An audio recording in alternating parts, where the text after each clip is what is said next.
मेरा एग्ज़ाम गाज़ीपुर के जनपद में था और मैं एग्ज़ाम हॉल में बैठ गया था कमरा नंबर 30 में। एक लड़का आता है, वो मुझसे बात करने की कोशिश करता है। मैं उससे बोलता हूँ, भाई आप पूरे एग्ज़ाम के दौरान मुझे डिस्टर्ब नहीं करना। वो लड़का मुझसे यही बोला कि भाई पेपर आउट हो गया है, पेपर मेरे पास है।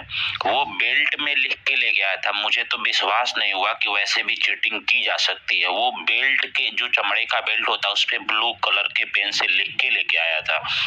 मैंने उसके सामने हाथ जोड़ी, कहा भाई कि मुझे तो पहले ये विश्वास नहीं हुआ कि आयोग का पेपर आउट भी हो सकता है, लेकिन हमने उसकी बातों पे बिल्कुल भी ध्यान नहीं दिया, हुआ ना हुआ, क्योंकि मैंने पढ़ाई की थी, इसलिए मैं उसकी बातों पे बिल्कुल ध्यान नहीं दिया। और मैं उसे गुस्से से बोला, भाई अगर तुम कुछ भी अगर मेरे से बात करोगे तो मैं सीधे इन्विजिलेटर को बोल दूंगा कि तुम चीट लेके आए हो। वो बोला ठीक है, तुम अपना करो, मैं अपना करूंगा।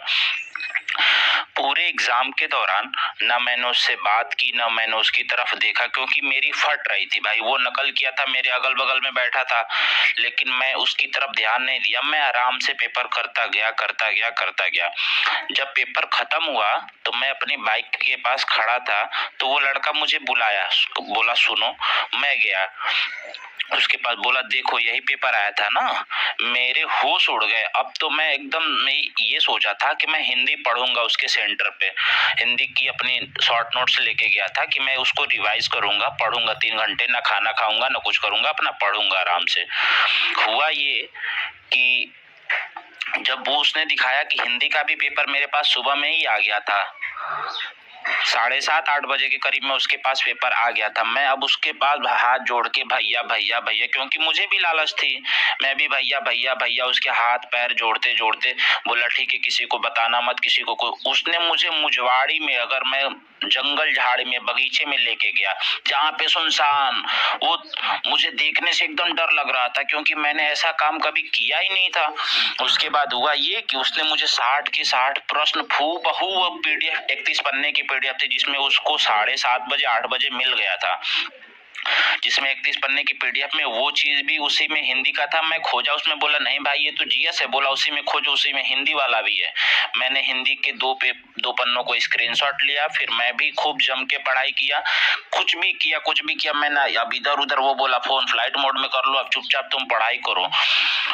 मैंने पढ़ाई किया, जो पेपर आया वही, ना दूसरा, ना मैंने अपने शॉर्ट्स नोट देखे, ना कुछ देखा।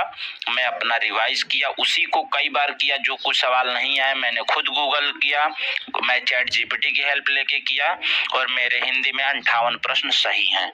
लेकिन ये गलत है, और मैं आप सभी से हाथ जोड़ के नम्र निवेदन करता हूँ कि आप सभी से ज्यादा लोग इस ट्विटर कैंपेन का हिस्सा बनिए और अपनी बात मुख्यमंत्री सरकार तक, जो बाहरी सरकार पड़ी है, उसकी बातों तक पहुंचाइए। और ये पेपर बिल्कुल लीक होना चाहिए। और जो कुछ चैनल वाले अपना कोर्स बेच रहे हैं, उनसे बिल्कुल आप हाथ जोड़ के मैं निवेदन करूंगा कि आप उनसे दूरी बनाइए। और अंत में बस इतना ही कहूंगा कि इनके पीछे न जाइए, आप खुद फूल बनिए, तितलियां आपके पास आगे खुद मंडराएंगी।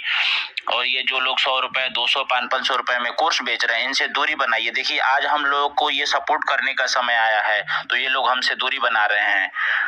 बस यही अंत में कहूंगा कि खूब ज्यादा से ज्यादा इस ट्विटर को ट्वीट करिए।